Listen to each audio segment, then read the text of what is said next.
선택의 광야. 신명기 1장 19절에서 46절 말씀입니다.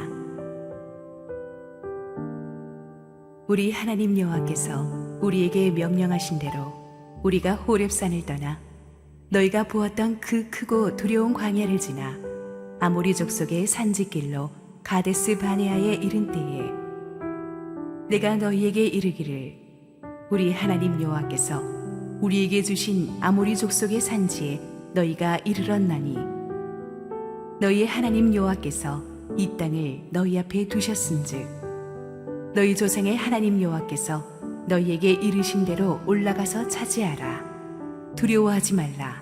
주저하지 말라 한즉 너희가 다 내 앞으로 나와 말하기를 우리가 사람을 우리보다 먼저 보내어 우리를 위하여 그 땅을 정탐하고 어느 길로 올라가야 할 것과 어느 성읍으로 들어가야 할 것을 우리에게 알리게 하자 하기에 내가 그 말을 좋게 여겨 너희 중 각 지파에서 한 사람씩 12를 택하매 그들이 돌이켜 산지에 올라 에스골 골짜기에 이르러 그곳을 정탐하고 그 땅의 열매를 손에 가지고 우리에게로 돌아와서 우리에게 말하여 이르되 우리의 하나님 여호와께서 우리에게 주시는 땅이 좋더라 하였느니라. 그러나 너희가 올라가기를 원하지 아니하고 너희의 하나님 여호와의 명령을 거역하여 장막 중에서 원망하여 이르기를 여호와께서 우리를 미워하심으로 아모리 족속의 손에 넘겨 멸하시려고 우리를 애굽 땅에서 인도하여 내셨도다. 우리가 어디로 가랴? 우리의 형제들이 우리를 낙심하게 하여 말하기를 그 백성은 우리보다 장대하며 그 성읍들은 크고 성곽은 하늘에 닿았으며 우리가 또 거기서 아낙 자손을 보았노라 하는도다 하기로 내가 너희에게 말하기를 그들을 무서워하지 말라. 두려워하지 말라. 너희보다 먼저 가시는 너희의 하나님 여호와께서 애굽에서 너희를 위하여 너희 목전에서 모든 일을 행하신 것 같이 이제도 너희를 위하여 싸우실 것이며 광야에서도 너희가 당하였거니와 사람이 자기의 아들을 안는 것 같이 너희의 하나님 여호와께서 너희가 걸어온 길에서 너희를 안으사 이곳까지 이르게 하셨느니라 하나 이 일에 너희가 너희의 하나님 여호와를 믿지 아니하였도다. 그는 너희보다 먼저 그 길을 가시며 장막 칠 곳을 찾으시고 밤에는 불로 낮에는 구름으로 너희가 갈 길을 지시하신 자이시니라.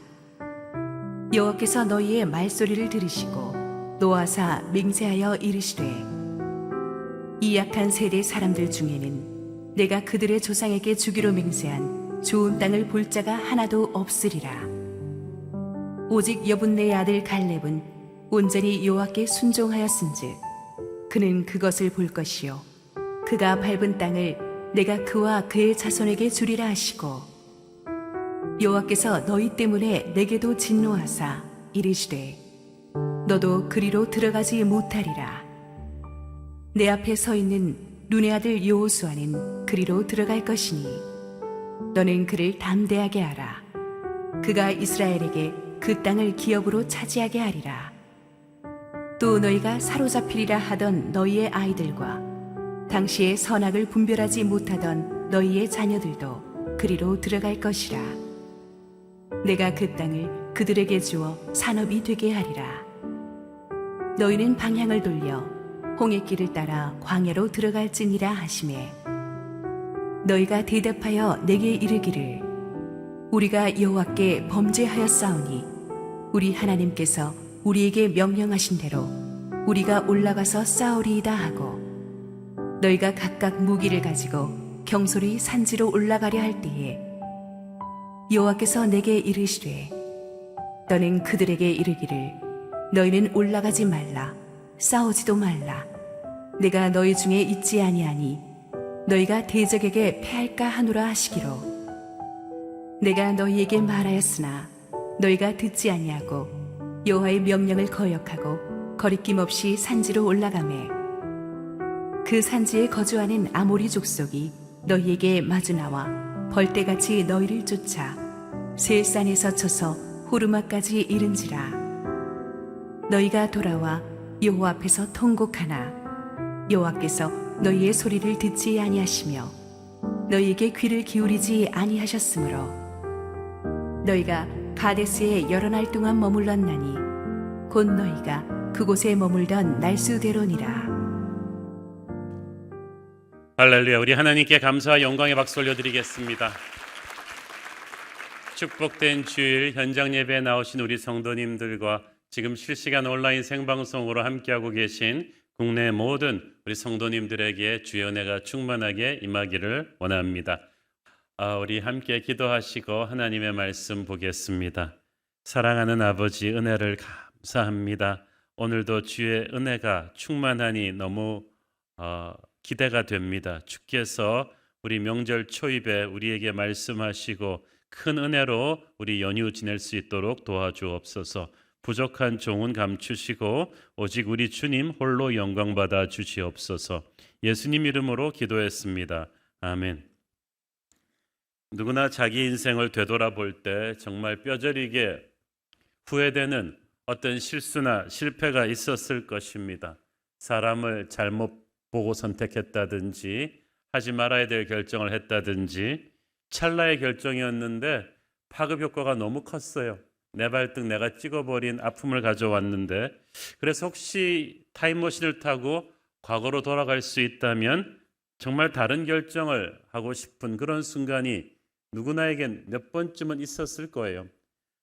광야를 행군하는 이스라엘 백성들에게 있어서 그런 후회의 순간이 있다면 바로 오늘 우리가 다루고자 하는 본문의 가데스 바네아 사건일 것입니다. 조금만 교회 다닌 분들은 다 아는 유명한 사건이죠. 잠깐 지금까지 이스라엘 백성들의 광야 여정을 지도를 보면서 다시 한번 정리를 해드리겠습니다. 애굽에서 나와가지고 시내산까지 한 2달 걸렸거든요. 그리고 이제 시내산까지 오는데 수르 광야, 에담 광야, 신 광야를 거쳐 왔어요. 이제 시내산에서 11개월 정도를 보낸 다음에 다시 북상합니다. 한 240km 정도를 북상해서 가나안 땅 남방 초입인 가데스 바네아까지 왔습니다. 시내산에서 한 달 정도 걸리지 않았을까 학자들은 추상하는데, 그래서 전체 여기까지 오는데 출애굽한 뒤 한 1년 반 정도 걸렸어요. 그래서 하나님의 오리지널 계획은 여기서 그냥 바로 약속의 땅으로 진입하는, 그래서 하나님께서 계획하신 광야 생활은 1년 반밖에 되지 않았는데 그만 오늘 가데스 바네아에서 이스라엘 백성들이 대형 사고를 치지 않습니까? 그래서 하나님의 계획이 수정돼서 다시 유턴해서 이 광야로 돌아오게 되죠. 그래서 이 가데스 바네아 이 남쪽 근방을 무려 38년 동안, 이때부터는 유리방황한다 그러죠. 같은 데를 뺑뺑 도는 하지 않아도 될 생고생을 하다가 40년 후에나 다시 여기로 돌아오게 되는 그런 사건이에요. 이 가데스 바네아에서 무슨 일이 있었던가? 이 가데스 바네아에서 이제 전진기지를 설치하고 모세가 12지파에서 뽑은 12정탐꾼을 가나안 땅으로 들여보내죠. 그들은 40일 동안 가나안 땅을 샅샅이 정탐한 다음에 다시 돌아옵니다. 문제는 이제 그들이 돌아와서 그 정탐 보고를 할 때부터 일어나죠. 그들은 결론부터 말씀드리면 이 12명 중에 무려 10명이 아주 불신앙의 언어로 백성들을 시험 들게 하고 말았습니다. 민수기 13장 31절 봅니다. 그와 함께 올라갔던 사람들은 이르되 우리는 능히 올라가서 그 백성을 치지 못하리라. 그들은 우리보다 강하니라 하고, 그들의 결론은 약속의 땅이 좋긴 좋은데 그곳에 있는 백성들이 우리보다 강하니까 싸움도 해볼 필요가 없다. 싸우기도 전에 뱉기부터 들었습니다. 그리고 나서 그들의 부정적인 말을 정당화하기 위해서 아주 하나님이 주신 약속의 땅이 악평합니다. 하나님이 왜 이런 땅을 우리에게 줬느냐, 이런 의도를 가지고 한 말이죠. 민수기 13장 32절 33절 보십시오. 이스라엘 자손 앞에서 그 정탐한 땅을 악평하여 이르되 우리가 두루 다니며 정탐한 땅은 그 거주민을 삼키는 땅이요 거기서 본 모든 백성은 신장이 장대한 자들이며 거기서 네피림 후손인 아낙 자손의 거인들을 보았나니 우리는 스스로 보기에도 메뚜기 같으니 그들이 보기에도 그와 같았을 것이니라. 참 기가 막힐 일입니다. 이 정탐꾼들이 하나님이 주신 약속의 땅을 그 거주민을 집어삼키는 땅, 저주의 땅이라고 불러버린 거야. 하나님이 얼마나 상처받으셨겠어요. 반면에 마귀는 또 얼마나 회심의 미소를 지었겠습니까? 두려움에 사로잡히면 상대를 이렇게 극단적으로 과대평가하게 됩니다. 우리가 거기서 본 모든 백성은 신장이 장대한 자들이다. 거기서 아낙 자손이 제일 컸겠죠. 그렇지만 어떻게 모든 백성이 신장이 장대했겠어요? 제가 미국에 이민 갈 때 제가 한국에서 TV로 본 외화들을 보면서 미국 사람들은 전부 다 존 웨인처럼 키 큰 카우보이들인 줄 알았어요. 가보니까 저보다 작은 사람도 많아요. 그러니까 그 사람들은 다 장대한 자들이다. 이거는 과장된 거짓말이죠. 네프림의 후손들이다. 네프림이란 누굽니까? 노아 홍수 이전에 존재하던 전설의 용사들입니다. 그런데 그 네프림과 아낙 자손이 한 피라는 것을 증명할 아무 자료도 없는데도 그들이 자기들의 말에 힘을 싣기 위해서 일부러 적을 굉장히 무적의 용사들인 것처럼 포장한 것입니다. 게다가 오늘 본문 신명기 1장 28절에 보니까 그들의 성벽은 하늘에 닿았다. 그런데 가나안 땅에서 가장 높은 여리고성 성벽이 10m 정도입니다. 10m면 이 땅바닥에서 이 천정까지 정도인데요.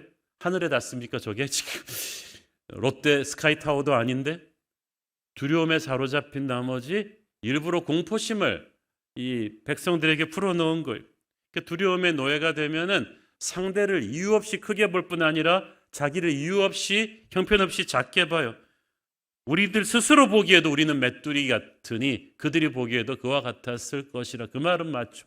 아니 자기가 자기 보고 메뚜기라는데 저기 뭐라 그러겠어요? 그래 너 메뚜기야. 밟아버릴 거야. 이렇게 나오는 거지. 하나님을 작게 보니까 자기 자신도 작게 보고 그러니까 적도 나를 작게 보는 거예요. 이러면 싸움은 해보나 마나 아닙니까? 우리는 하나님의 거룩한 백성이요 독수리와 같이 높고 위대한 존재들인데 스스로를 메뚜기라고 선포하는 그 순간 우리는 말할 수 없이 쪼그라드는 거예요. 마귀의 밥이 되죠.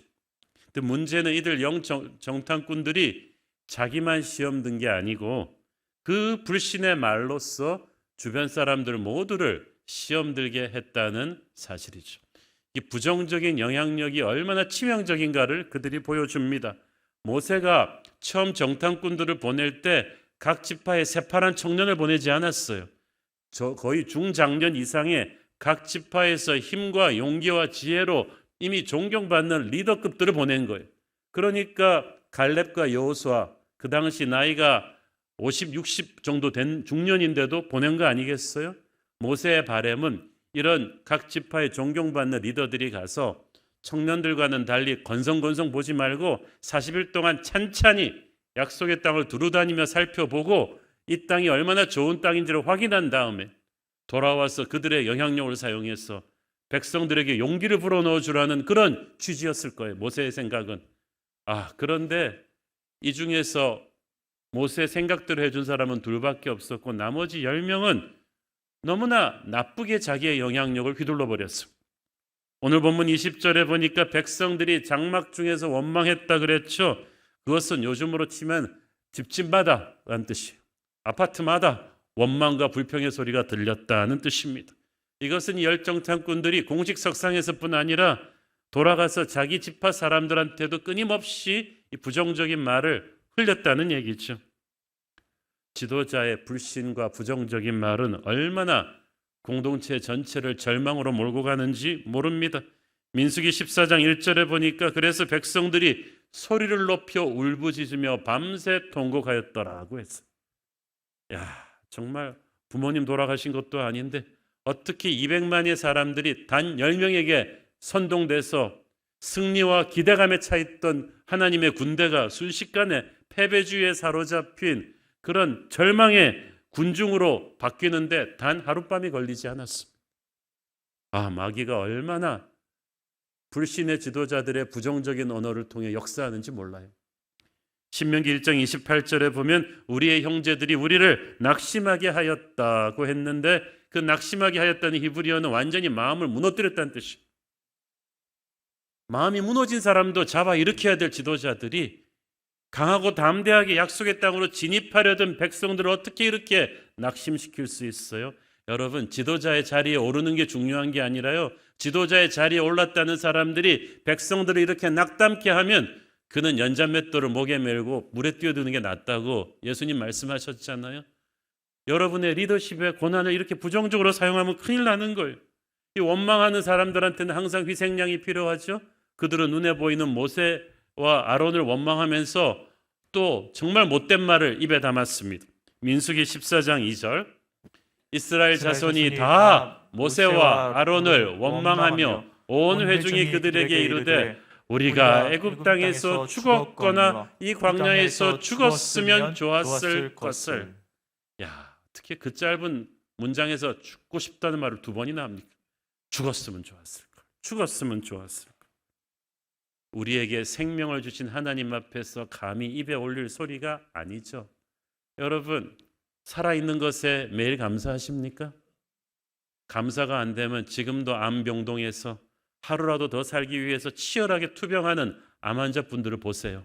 하루의 생명이 얼마나 소중한 것인가. 살아있는 것은 하나님이 살려두시기 때문이고 살려두시는 것은 시키실 사명이 있어서였는데 이 고귀한 생명을 가지고 어떻게 이렇게 함부로 말할 수 있어요? 죽었으면 좋겠냐.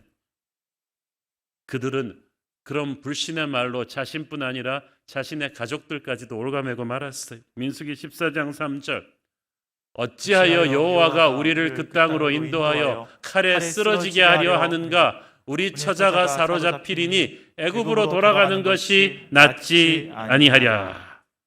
아직 전쟁 해보지도 않았는데 이미 전쟁은 패배한 것처럼 자기의 입으로 선포해 버렸어요. 이길 수가 있겠습니까? 적과 싸워보지도 않고 자기들은 지는 건 기정사실이고 자기의 처자식들도 다 전쟁포로가 될 것이라고 말을 해버렸어요. 혹시 여러분은 앞에 있는 장애물이 두렵다고 해서 싸워보지도 않고 지금 미래를 패배로 선포하고 있진 않습니까? 우리 안에 하나님이 살아계신데 왜 그렇게 말을 하는 거예요? 코로나 시국 동안에 한국교회가 많이 어렵다고 이곳저곳에서 한국교회가 앞으로 앞날이 참 어둡다는 그런 교계 세미나가 많더라고요.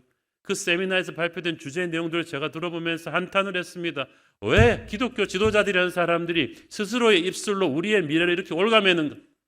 어려운 거 사실이지만 그렇다고 해서 그걸 자꾸 지도자들이 얘기하고 우리는 끝났다, 한국교회는 반토막 날 것이다, 이런 말을 입에 올려서 쓰냔 말이에요. 오히려 우리는 이럴 때일수록 힘든 시국이지만 하나님께서 우리에게 새로운 부흥을 주실 것이다, 기도의 불길이 일어날 것이다, 부흥의 전설은 다시 쓰여질 것이다 라고 선포하고 나가야지 이기는 거지. 여기서 우리가 자꾸 안 된다, 힘들다를 얘기하면 어떡합니까? 거기다가 이 사람들 뭐라 그럽니까? 차라리 지금이라도 애굽으로 돌아가는 것이 낫지 않겠느냐. 말도 안 되는 대안을 내놓았어요. 그 난리를 치고 나왔는데 애굽에서 누가 반겨줍니까 도대체? 여러분, 하나님을 떠난 더 나은 대안은 없습니다.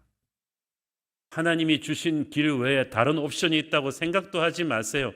그 길이 더 좋다고 누군가가 말한다면 그건 마귀의 음성이에요. 우리에게는 하나님이 주신 길이 있을 뿐이에요. 그 길을 가다가 고단하고 힘들다고 해서 유턴할 수도 없고 피턴할 수도 없고 돌아갈 수도 없어요. 이 길이 생명의 길인 줄 믿습니다. 이 길을 감사하면서 가야 되는데 그들은 자기의 처자식이 적에게 포로가 될 거라는 아주 저주스러운 말을 자기 입으로 해버렸어요. 아니, 가장이라는 사람들이, 아버지라는 사람들이 이렇게 말할 수 있어요? 족장이라는 사람들이 자기 가문의 젊은 세대의 미래를 그 입술로 닫아버린 거예요. 다행히 하나님께서 그들의 말대로 그들의 처자식이 망하게 하지 않으셨어요. 그들은 죽었어도 그들의 자녀들은 약속의 땅에 들어가게 하셨죠. 여러분, 여러분의 자녀들을 향해서 축복의 미래를 선포하세요. 제발 축복의 미래를 선포해 주세요. 우리 주일학교에서 우리 선생님들이 아무리 잘 가르쳐도 부모님들이 일주일 내내 데리고 있으면서 이 아이들에게 축복의 미래를 선포하지 않는다면 큰일 나는 거예요. 여러분의 입술을 통해 하나님께서 여러분 아이들의 미래를 조각하실 줄 믿습니다. 어떤 상황에서도 절망을 입에 담지 말고 축복과 기적과 승리를 선포하십시오. 불평과 원망의 말은 하나님의 백성들을 병들게 하는 코로나보다 훨씬 무서운 바이러스인 줄 믿으시길 바랍니다. 그 상황에서는 그럴 수밖에 없다고 이해는 되지만 그렇다고 해서 불평과 원망의 말이 여러분 입 밖으로 나오게 하지 마세요. 입술에 성령의 파수꾼을 세워달라고 하세요. 여러분 입에서 불평과 원망의 말이 나오는 그 순간부터 하나님이 슬퍼하시고 마귀는 기뻐 뛰면서 우리 인생에 랜딩할 수 있는 그 포인트를 만들어주는 거예요. 불평과 원망이 입에서 나오는 그 순간부터 그 말의 힘이 우리를 끌고 갔어요. 우리의 영을 혼탁케 합니다. 그때부터 문제가 커 보이고 하나님이 안 보여요. 패닉에 빠지는 거예요. 불평과 원망을 그쳐야 하나님의 임재가 인식되기 시작하죠. 하나님의 백성들은 자기 말에 책임을 지도록 하십니다. 하나님께서. 민수기 14장 28절 이 말씀은 사실 우리 인생 말씀으로 항상 기억해야 돼요. 시작. 그들에게 이르기를 여호와의 말씀에 내 삶을 두고 맹세하노라. 너희 말이 내 귀에 들린 대로 내가 너희에게 행하리니. 다시 해볼까요? 너희 말이 내 귀에 들린 대로 내가 너희에게 행하리니. 여러분은 하나님의 귀에 어떤 말을 그동안 들려드렸나요? 차라리 광야에서 죽었으면 좋겠다. 그래? 죽어라. 38년 동안 죽이셨어요. 한 명씩. 하루에 수십 명씩 죽이니까 200만이 다 죽고 세대 교체가 됐겠죠. 죽겠다고 하니까 죽게 되는 거야. 이미 스스로의 패배를 입으로 선포한 사람들에게 할 수 있겠습니까? 어떤 엄마가 자기 고생하면서 애를 키우는 애가 워낙 말을 안 들으니까 어느 날 화가 나서 아들한테 그렇게 말해요. 아무짝에도 쓸모없는 놈. 그 순간에 성령께서 이 엄마에게 콱 임하신 거예요. 그래? 네 말대로 내가 해주랴. 지금 당장 그렇게 해줄 수 있다. 또 엄마가 너무 놀란 거예요. 성령께서 이 엄마에게 계속해서 경책하시는 거예요. 너는 왜 내가 보배롭고 존귀하게 만든 존재를 네 아들이 네 아들이냐? 나의 아들을 너에게 잠시 맡긴 것뿐인데 너는 왜 지금 좀 속이 상한다고 해서 창조주인 내가 만든 저 존귀한 존재를 아무짝에도 쓸모없는 놈이라고. 진짜 그렇게 되기를 원하는 것이니 네 입에서 들리는 대로 내가 행하기를 원하느냐. 그래서 너무나 이 엄마가 충격을 받았어요. 그때부터 막 눈물을 흘리며 회개하는 거예요.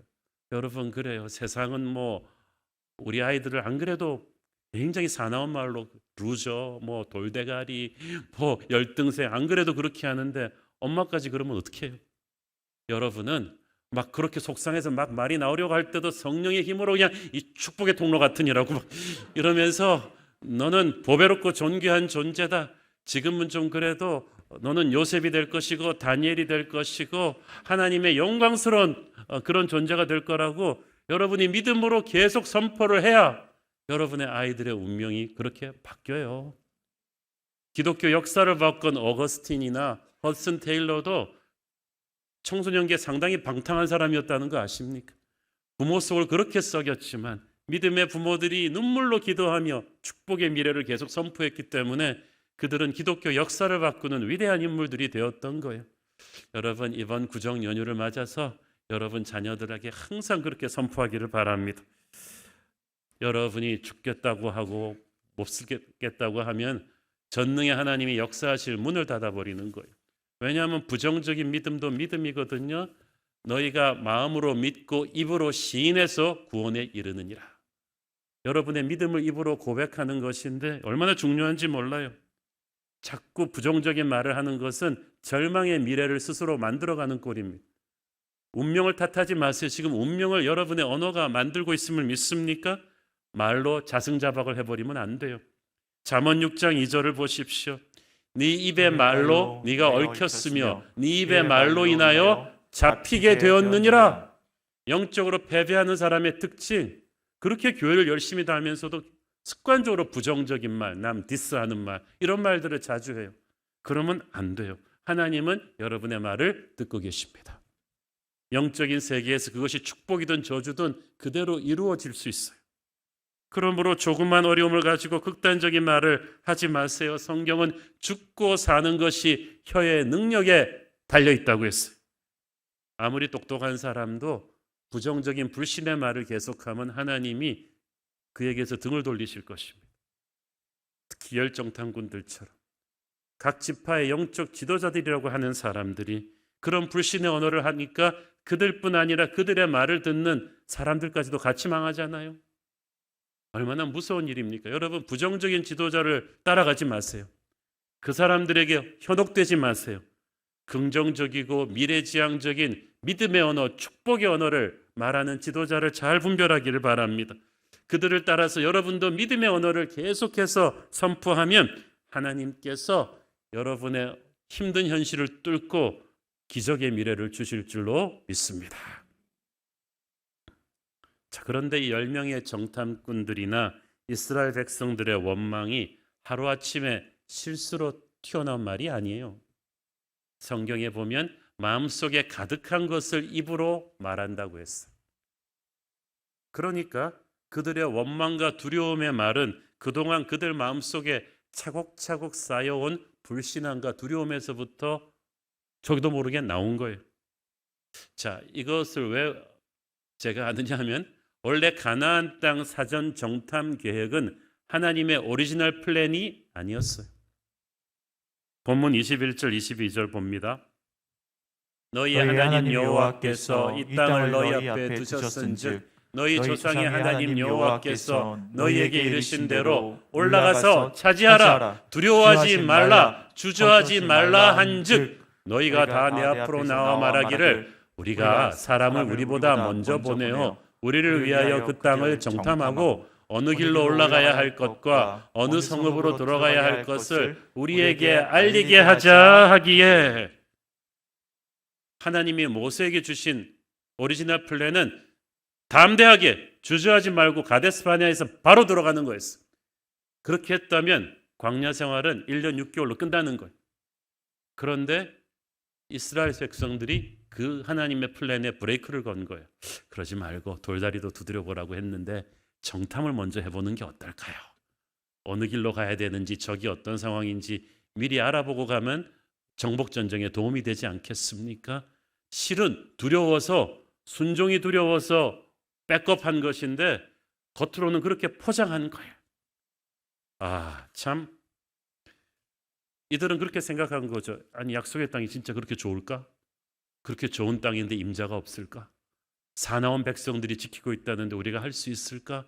이 의심과 두려움 때문에 순종하기를 꺼려했다는 거예요. 그래서 일단 정탐꾼들부터 보내보자 그러면서 자기들의 불순종을 합리화한 건데 참 안타깝습니다. 출애굽한 뒤 지금까지 1년 반 동안에 전능하신 하나님께서 이스라엘에게 얼마나 많은 기적을 보여주셨습니까? 우리는 그 중에 하나라도 봤으면 평생 하나님을 의심하지 않을 것 같은 기적들이잖아요.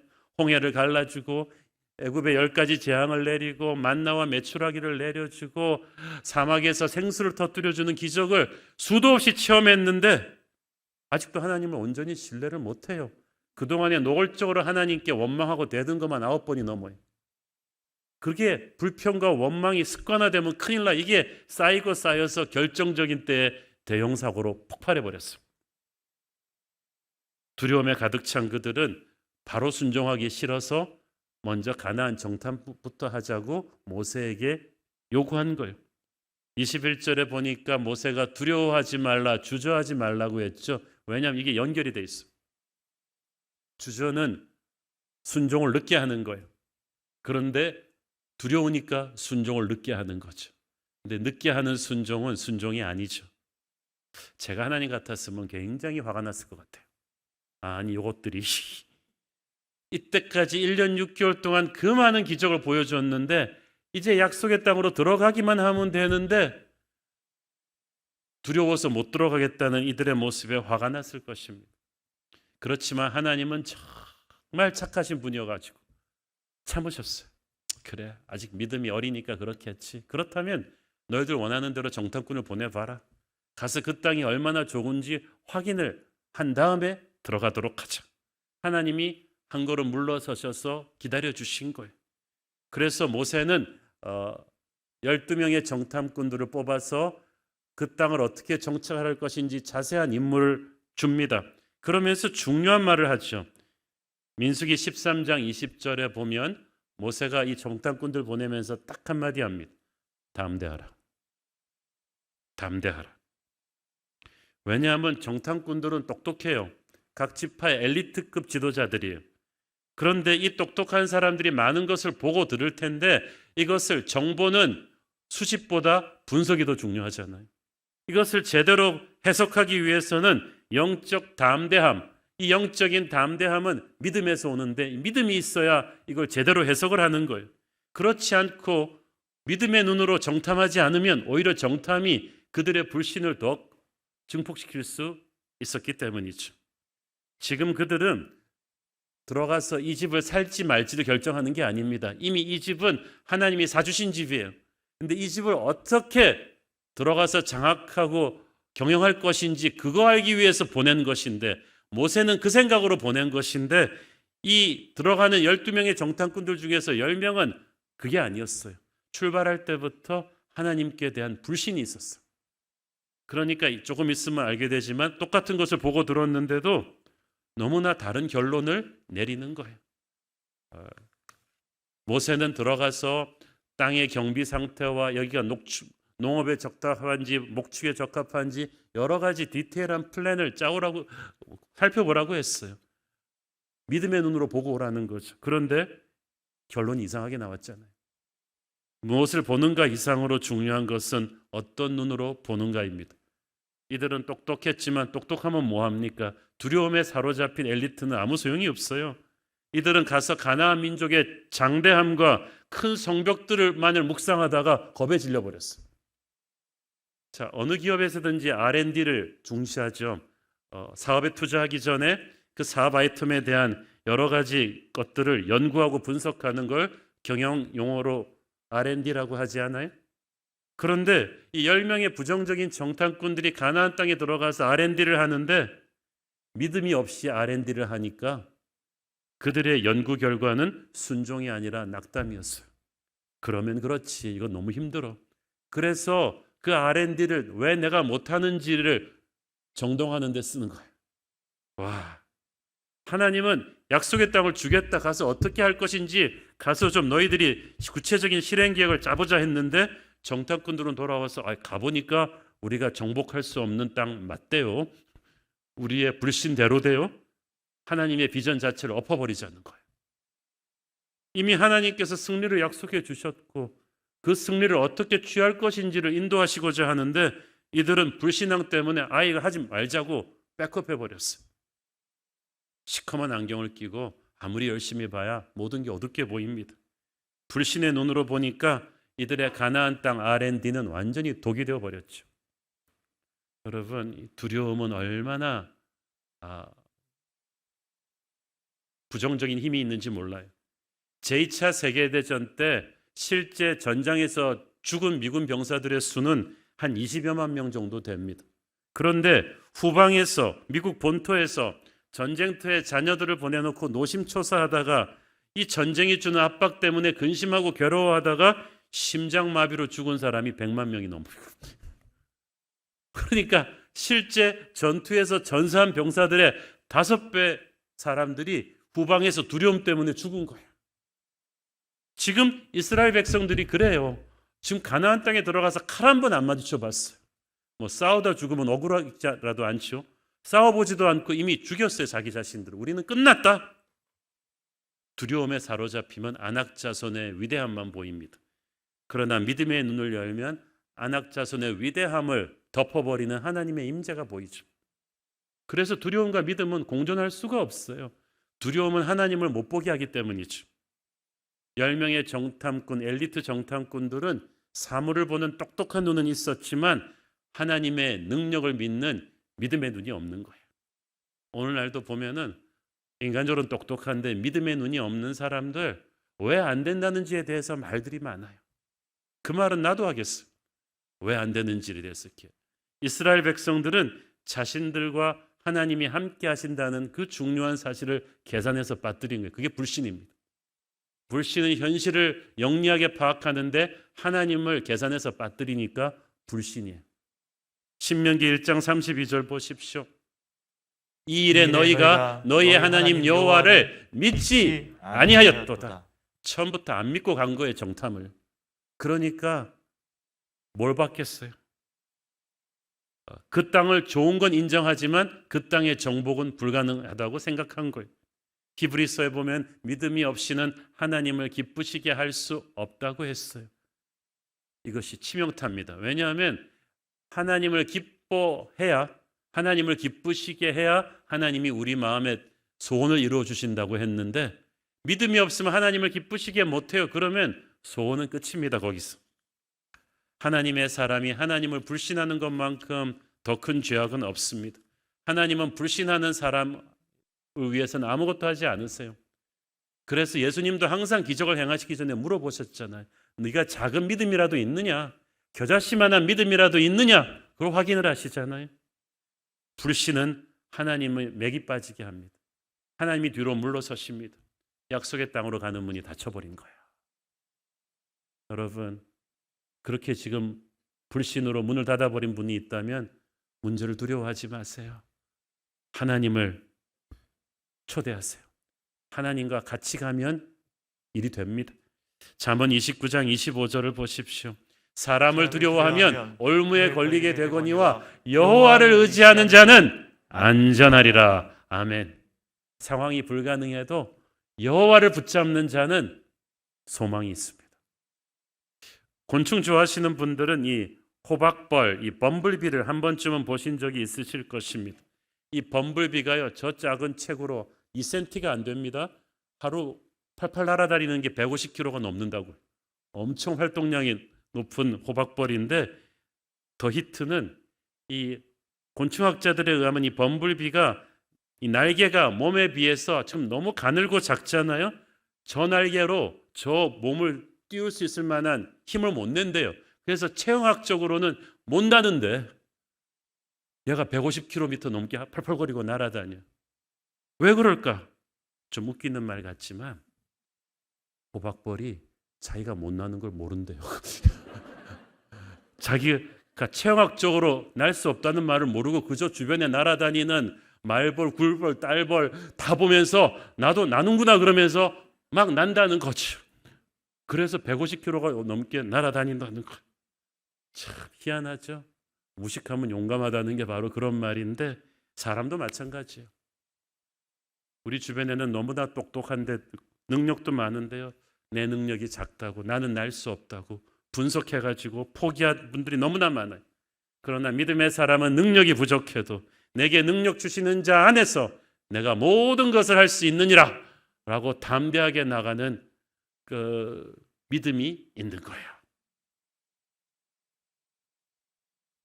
두 명의 정탐꾼 여호수아와 갈렙이 바로 그 호박벌 믿음을 가진 사람이. 하나님은 그들을 통해 새 역사를 만드셨죠. 민수기 13장 30절.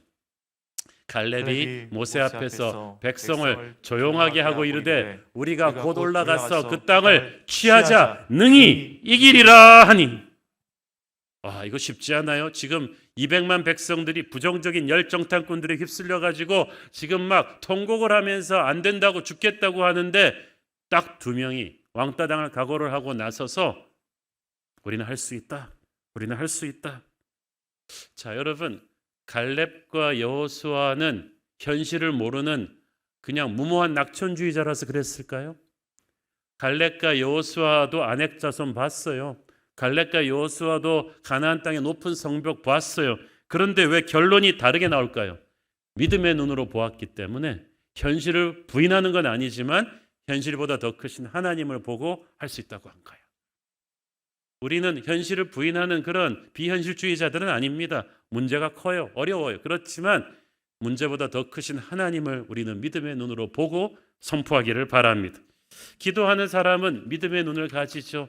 이성과 상식을 뛰어넘는 믿음의 눈으로 보니까 똑같이 정탐하고도 갈렙과 여호수아는 전혀 다른 결론이 나오잖아요. 그래서 할 수 있다는 선포를 했고 그 선포가 하나님이 쓰시는 작은 믿음이 되었어요. 자기들뿐 아니라 다른 백성들도 살려냈죠. 원망의 언어가 미래를 닫아버렸다면 비전의 언어는 축복의 미래를 열게 합니다. 실제로 이로부터 38년 뒤 약속의 땅의 문을 누가 열입니까? 갈렙과 여호수아가 열어요.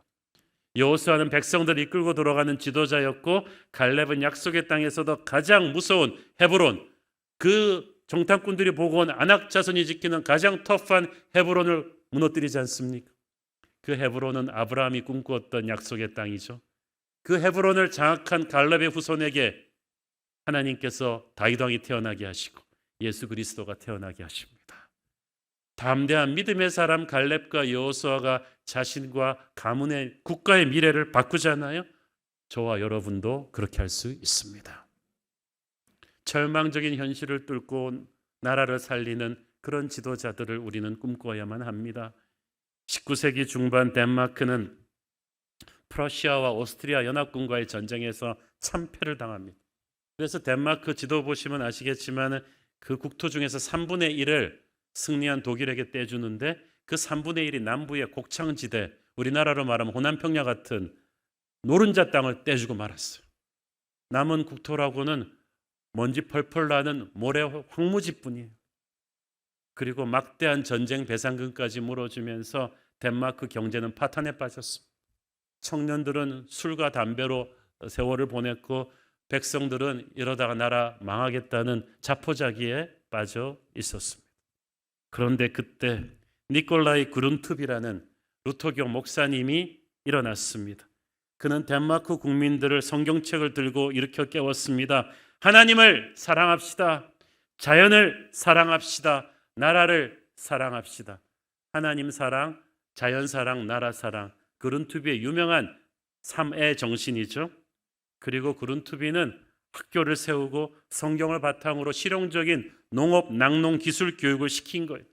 그가 세운 학교에서 모여든 청년들은 날마다 성경을 읽고 기도하면서 같이 일하고 공부하며 어떻게 하면 이 덴마크의 남은 박토를 옥토로 바꿀 것인지 연구하고 공부하기 시작합니다. 그룬투비 목사님은 말했습니다. 전쟁에 진 우리는 돈도 없고 군사력도 없다. 그러나 물리적인 힘이 없다 할지라도 하나님의 은혜로 우리가 위대한 국민성으로 새로운 국가를 건설할 수 있다 하면서 국민들을 격려했어요. 그래서 100% 성경에 기초한 국민 성격 개조 운동과 농민 부흥 운동을 벌였어요. 특히 구른투비 목사님은 사도행전 3장 6절 말씀, 성전 앞에 앉은 뱅이에게 베드로가 했던 그 말씀을 네덜란드 국민들에게 선포했습니다. 은과 금은 내게 없으나 내게 있는 건 내게 주니 곧 나사렛 예수의 이름으로 일어나 걸어라. 앉은 뱅이처럼 앉아있는 나의 조국 덴마크여 일어나 걸어라. 나사렛 예수의 이름으로 일어나 걸어라.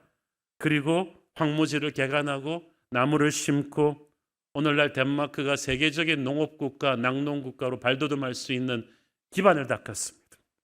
위대한 지도자 구룬투비의 믿음의 리더십으로 덴마크는 오늘날 세계 최인류 국가가 되었죠.